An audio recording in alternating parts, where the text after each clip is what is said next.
Friends, ఈ particular shot అనేది especially Indian government అని చెప్పుకోవచ్చు. అది irrespective of ruling party or opposition party, irrespective of state government or central government. ఈ particular message అయితే వాళ్ళ దాకా రీచ్ అయితే మనకి, మన ఇండియన్స్కి ఎస్పెషల్లీ బెనిఫిట్ ఉంటుంది అని నా ఒపీనియన్. ఓకే, సో మీరు కనుక గవర్నమెంట్లో ఉంటే, ఏ గవర్నమెంట్ అన్నా అవ్వచ్చు, ఏ లెవెల్ అన్నా, జూనియర్ లెవెల్ అన్నా అవ్వచ్చు, సీనియర్ లెవెల్ అన్నా అవ్వచ్చు, అర్జెంటుగా వీలైతే మీ హయ్యర్ లెవెల్ ఆర్ హయ్యర్ ఎవరైతే ఉంటారో మీ బాస్ వాళ్ళకి షేర్ చేయడానికి ట్రై చేయండి. సో బేసిక్గా మనందరికీ తెలుసు, ఇండియా అనేది డిఫరెంట్ డిఫరెంట్ ఏరియాస్లో వెనకబడింది. అది రీసెర్చ్ అండ్ డెవలప్మెంట్లో, ఆర్టిఫిషియల్ ఇంటెలిజెన్స్లో, ఓకే, చిప్ మ్యానుఫ్యాక్చరింగ్లో అంటే సెమీ కండక్టర్ మ్యానుఫ్యాక్చరింగ్లో అండ్ సో ఆన్. మనం ఇప్పటికి కూడా మనం వేరే వేరే దేశాల మీద మన బేసిక్ నీడ్స్ మీద కూడా డిపెండ్ అయ్యి ఉన్నాం.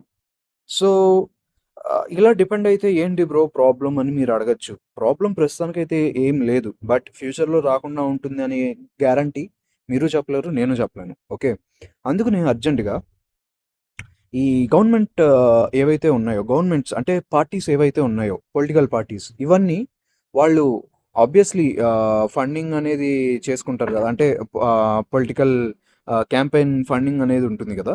దానిలో అట్‌లీస్ట్ కొంత శాతం అన్నా, జాగ్రత్తగా వినండి, దానిలో కొంత శాతం అన్నా ఇటువంటి డీప్ టెక్ ఇండస్ట్రీస్ మీద పెట్టాలి అన్నది నా ఒపీనియన్.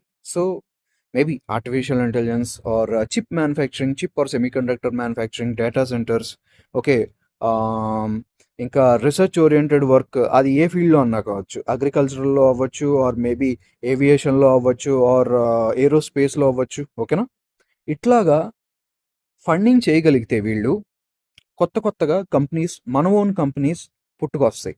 అలా పుట్టుకొస్తే మనం వేరే కంట్రీస్ మీద డిపెండెన్సీ అనేది బాగా డ్రాస్టిక్‌గా తగ్గించుకోవచ్చు.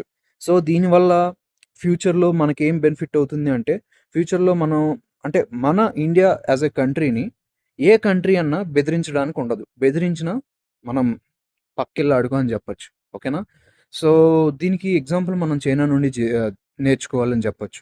ఎందుకు బ్రో అస్తమాను చైనా గురించి మాట్లాడుతున్నావు? అంత ఇష్టమా అని కొంతమంది కామెంట్స్ చేయొచ్చు. నాకు అస్సలు ఇష్టం లేదు. వాడు మన ఎనిమీ, మనందరికీ తెలిసిందే. బట్ ఎనిమీ అయినా కొన్ని గుడ్ క్వాలిటీస్ ఉంటే ఆర్ గ్రేట్ క్వాలిటీస్ ఉంటే, గ్రేట్ ప్లాన్స్ ఉంటే, అవి మనం అడాప్ట్ చేసుకుంటే గ్రో అయ్యే ఛాన్స్ ఉంటుంది. సో బేసిక్‌గా ఏంటంటే ఇప్పటికీ ఉంది ఆ రూల్. అది మీరు వరల్డ్‌లో ఏ టాప్ యూనివర్సిటీలో ర్యాంక్ వచ్చినా స్కాలర్‌షిప్ ఆర్ ఫండింగ్ నేను చేస్తా అంటాడు చైనా గవర్నమెంట్. బదులుగా ఒక 10 ఇయర్స్ అలా వర్క్ ఎక్స్‌పోజర్ ఇచ్చిన తర్వాత చైనా వచ్చి కంపెనీలు పెట్టుకో. అండ్ ఈ కంపెనీలు కూడా ఊరికే పెట్టుకో.